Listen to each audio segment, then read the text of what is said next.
Hello and welcome to ADHD Expression. I'm Stephanie Hurd and I'm talking to Brieanna Ingram. Hi, Brieanna. Good morning. So you were the founder of a tutoring group for people with ADHD. How'd you get started in that? Um, yeah, so our company Outside the Box has, we launched in September 2010, and it was quite a long journey for me. We actually started with my sister who was 8 years younger, well, who is 8 years younger than I am. And she was the most amazing little kid ever met. I totally loved her. She was my little guinea pig. I enjoyed playing teacher with her and basically teaching her everything I possibly could. And as a result, by the time she started kindergarten, she was reading, writing, learning multiplication, all these really advanced concepts for a little kid. And within a matter of weeks of starting school, we were being told she had a learning disability, which just didn't make any sense to me whatsoever. And yeah, she was really quickly diagnosed with ADHD, and I was like, what is this ADHD thing? Does it just mean that you're brilliant but teachers don't get you? What's that all about? And so I, um, I really wanted to learn more, and so I really started asking questions and pushing and wanting to go to different appointments she was having and reading. And as we started finding out more about her, it started coming forward that my dad had actually been diagnosed when he was a child as well, and my mom was diagnosed in adulthood. So it turned out I was kind of surrounded. Although I myself didn't have it. Um, yeah, and basically I just continued working with Mariah. She started doing better. And as she started doing better, other people started noticing and hearing that I was doing this thing that no one else was doing. And then from there, I started tutoring ADHD kids. So through my grade 11 and grade 12 year in high school, I was exclusively tutoring kids with ADHD. And it was great. It was really rewarding. It was absolutely amazing. I helped so many kids, and really the more I worked with them, the more I developed the philosophy that there was nothing wrong with these kids. They just learned in a really different way than the school was teaching. And if I could help them adapt the system by teaching them actively how to do that, then they could do very well, if not better, than most of their peers could. So yeah, that led me to UBC, where I did my degree in family studies. And from there, I became an SEA in the school system. I actually ended up working in the Box Tutoring for about 8 years. And it was really rewarding, but it wasn't my love. So in January 2010, I joined a personal development program, and my coach was like, "So, what do you want to do?" And I was like, "Well, I have this like 5 year goal or dream of this business." And she was like, "So why don't you do it this year?" And I was like, "Oh no, I couldn't possibly. I need a master's degree. I'm too young. No one will take me seriously." And she said, "It just sort of sounds like you're scared." And I was like, "I am Aren't scared." we all scared? So she's like, "Cool, let's work on the fear." And that's what we did. And so personal development program in January, business launched in September. Yeah. It's definitely not easy to follow your dreams, though, is it? It is. It's a lot easier to do somebody else's. I'm going to agree with you on that one. So, you were pretty impressed with your sister. What kind of skills was she really good at, and what were her weaknesses? Oh my God. I guess probably at that age, my filter was that she was good at everything. Wasn't I could teach her to be good at it. That was sort of my thing. But yeah, to me, it was that she learned quickly. That was the thing that struck me. And I'm the oldest in my family, so I have a lot of cousins and things like that are younger that I've been working with. And from a really young age, I excelled at teaching kids. So compared to the other children that I've been working with or taught, even at that young age, she learned so quickly. I couldn't believe how quickly she got concepts. Like I started introducing the concept of addition to her when she was probably 3, and after one or two introductions, she was picking it up, and not only that, but she was being able to apply it to concepts I hadn't taught her yet, so higher numbers and things like Mm-hmm. that. It sort of blew my mind.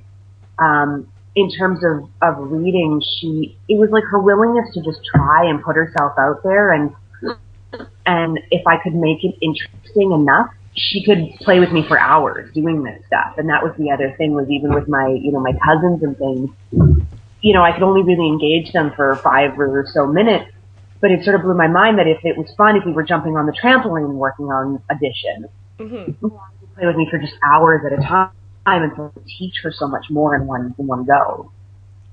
Yeah, that's what I found with me as well. If somebody was willing to sit there and just go with me for hours, I could do it if I was moving. My mother, she would use stuff like music and rhythms and beats for math, and that was the only way I could get the concept.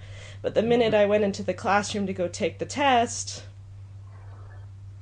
yeah, and that was what I found was sort of, as I started working with her and she started into school, she definitely, generally she's a very kinesthetic learner, so she showed a lot of aptitude in physical stuff. And academically, from working with me, she was an amazing little writer. Like, she was already writing stories before kindergarten, and reading advanced book. I mean, she started reading my Babysitter's Club book when she was in grade 1, I think, and making sense of them. The stories weren't super relevant, but just really making a lot of sense of them. And but weaknesses, it really was to me. I mean, my parents, I think, witnessed a lot more. In my opinion, they struggled with her more. I think being a kid, like, my concept of working with a child was just to be flexible and fun. Of course, my parents had, a lot more, like, have to be worried about what other people are thinking and, real life stuff. And I think they ran into a lot more obstacles because of that with her. And so, they really struggled to keep her on task and keep her doing what she was supposed to be doing. I think and there was a lot of behavioral challenges when she was younger as well. She was diagnosed with oppositional defiance disorder, which wasn't something that I feel like I dealt with a lot, but I think that had a lot to do with my approach of just making it fun, making it interesting, meeting her where she was at. I never really told her to do anything. It was always like, well, do you want to do this or this? And so giving her options. At school, the behavioral stuff was really obvious. She struggled with other students. She struggled with the teachers. It was kind of her way or the highway. And then with school, all of her subjects were a struggle for her at school because they were asking her to output in a way that was challenging for her.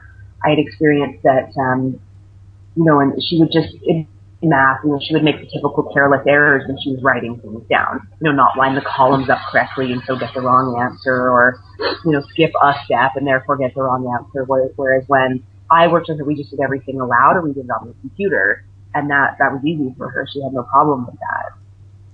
Yeah, I totally agree. And I bet you had to put those tools within your tutoring business as well, especially because, like, for instance, you're talking about columns, and I have similar problems. Even at work, for instance, I got in big trouble because all my math statistics were wrong when I was adding up money. So how do you work with kids with math? Because some kids, they do well with the math stuff, some people don't, and some people do better with the reading stuff. Yeah, so our model is different than typical tutoring. So what we actually do is when we first start working with a family, we do a reading, writing, and math assessment as per what the student should know for this academic grade. So it allows us to generate a list of targets that they need to work on, because often what we find is that we need to backtrack. There's these missed skills from earlier grades. So it's not unusual for a student who is struggling with math to, be working with a grade 6 student and find that they're failing the grade 4 assessment. Mm-hmm. So, we see those missed academic skills, and it's such a compounding issue because what I find happens is because they're wandering or they're not focused, they're missing it in class, and then when it comes down to get the work done, they're not sure what they're supposed to be doing, so maybe behaviors start where, they're talking to a neighbor, or maybe they're doing something distracting, and the teacher gets angry, throws them out in the hallway, they miss more information, and then they're sent home with homework they have no idea how to do, and they're can't remember how to do it most of the time, or have to spend an hour reading the book trying to learn. So our method is to go back and teach those missed skills. We don't focus on homework as much. Obviously, if it's a priority for the family, we will. But what we find is that as we build those earlier skills, the work just gets easier in the present day. And so it's funny, I'll be working with a student and, I don't know, they're doing adding fractions in class. And we've recognized that they never really grasped fractions. That was a concept they missed like 2 years ago. And so working on the fractions with them, and then one day they'll come home and they're like, so I got my work done in class today. It just made sense. Why did it just make sense today? And I was like, now you understand fractions, and the adding part was already easy for you. And I was like, oh, that's cool. So we find that all of a sudden less homework starts coming home because more work is getting done in class. And it just kind of rolls from there.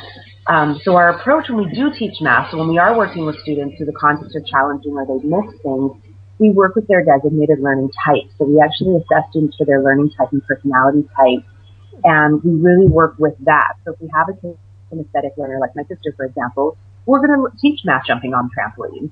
If we have a kid who's a musical learner, like it sounds like you were, we're going to use rhythms and things like that. If we have a student who scores really highly on the interpersonal scale, which is kind of dealing with others, we might have them teach us the concepts and involve us in sort of the learning and have a lot of conversations about the material. And so each student has a completely different learning experience, and we really endeavor to match them with the tutors that are the best fit for their learning type. And what happens is as the tutor begins to work with the student more and more, they develop their own methodology about working with the student based on, if the student is into hockey, are they into video games, are they into horses, like what's their thing, and how can we apply the material to those concepts as much as possible. Yeah, I kind of felt proud of my mom because she did almost the same things you're talking about, because she always struggled to try to get me to remember concepts, and it was always a headache. And so to have some company that could actually do this for parents that can't handle it, it's absolutely wonderful, because I've noticed that with caregivers, they actually have more challenges because they have to deal with everything versus, as you said with your sister, one thing. Yeah. And I think that's the thing I noticed too, is there's a few different things that come into play for us. One is that we're not vested. We don't, we care, but we're not like, oh my God, my life will end if my child fails this test, or forgets in this project. And so it allows us to come from a place of a little bit more patience and a little bit more ability to explore the issue rather than like, no, you just need to do this. You need to do this in the way I'm telling you to do this. We can kind of be like, well, what's your way? How do you go about it? And I hate to use the word patient, but it just comes from a place of us not being as vested in the outcomes. And as a result, I find it takes a lot of the pressure off the parents because they do care. It is important to them. But the result is often a lot of pressure put on the kid, which, as we know with ADHD children, just results in pushback. Yes, it does. It's like we're doing this and they're doing this back. Whereas in the tutoring company, we're like, so what do you think? And they kind of follow us in that motion. The other thing I find that comes into play with it is that, exactly as you said, the parents are dealing with so many things all at once. And they're dealing with their child all day long. We come in for an hour, hour and a half, 2 hours tops. We can really zone in. We're also able to develop different patterns and routines. So you're dealing with the fact that, when your child was 6 months old, they had colic and they were screaming their head off for a year. That's a part of your parenting construct. We're not. We can meet your kid where they're at right now in this moment, meet them there and move forward with them there. And have different patterns, have different interactions with them than you could, because you don't have the experience of coming in this moment. You have all that baggage from before to go as well.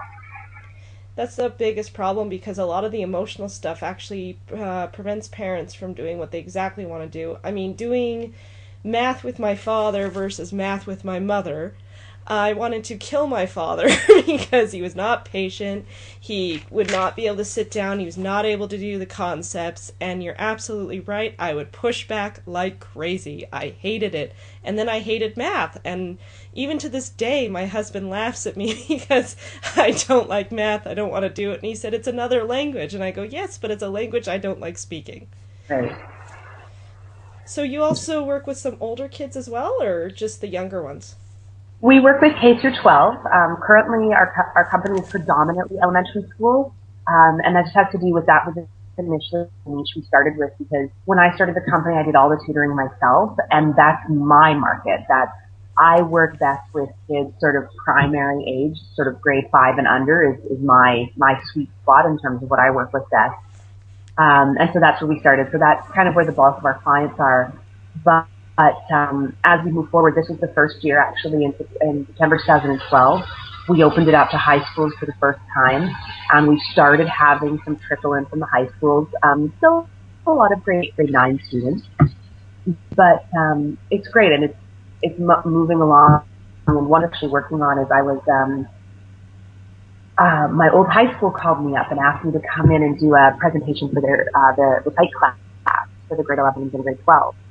And I did, and it went so well, and the kids loved it and responded so beautifully to it. So I'm working on a 1-hour presentation right now that I want to pitch to my district to do with the grade 8 kids for their career and personal planning class. Because what I found was a lot of the students coming up afterwards going, "You just explained me, but I don't feel bad about it. Like, you explained me in a way that makes me feel like maybe I'm special, but maybe I need a little bit of extra help in school because that's just not making sense." And I thought, man, these are kids that are in grade 11 and grade 12. If I could have helped them in grade 8, they'd be so much further along at this point. Mm-hmm. So I think opening up and starting that presentation will probably lead a lot to further our company in terms of working with kids of an older age as well. We do more than just tutoring, and that was something that we opened up in January of last year.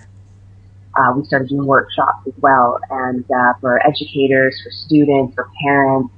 And just this month, or I guess just last month, we hired a clinical counselor to start offering in-home counseling services as well. Awesome. So we're trying to become a full package deal. That's good, though, because a lot of times, like I work with seniors with dementia, and I talk about how dementia lives here all the time at work. And you think about that you're caring for these family members of other people, but at the same time, the parents, they're burnt out, or the family members, they're burnt out because they had to work with it for so long, and their family members not exactly how they remember them being, and so forth. And maybe just the same parallel with the ADHD children. They have this thing where at first they were one way, now they have more behavioral problems because they had the issues in school and how to deal with that, and it allows them to unload a little bit. Yeah, for sure. And the clinical counselor that I brought in is absolutely amazing. Her methodology is something called narrative therapy. And the intent of narrative therapy is to change the story. It's to go in and find out what's the story that's causing the challenge and change it. So a lot of her method around ADHD, which is her main focus, is separating the child from the ADHD. So they are not their ADHD. They are this amazing, complete, wonderful, capable person who has this thing in their life that is a part of their day-to-day routine, but is not them. And so in that way, really changing the story in the household of when you see the distracted behavior, this isn't my child is distracted, it's that my child struggles with distraction as a result of ADHD. Mm-hmm.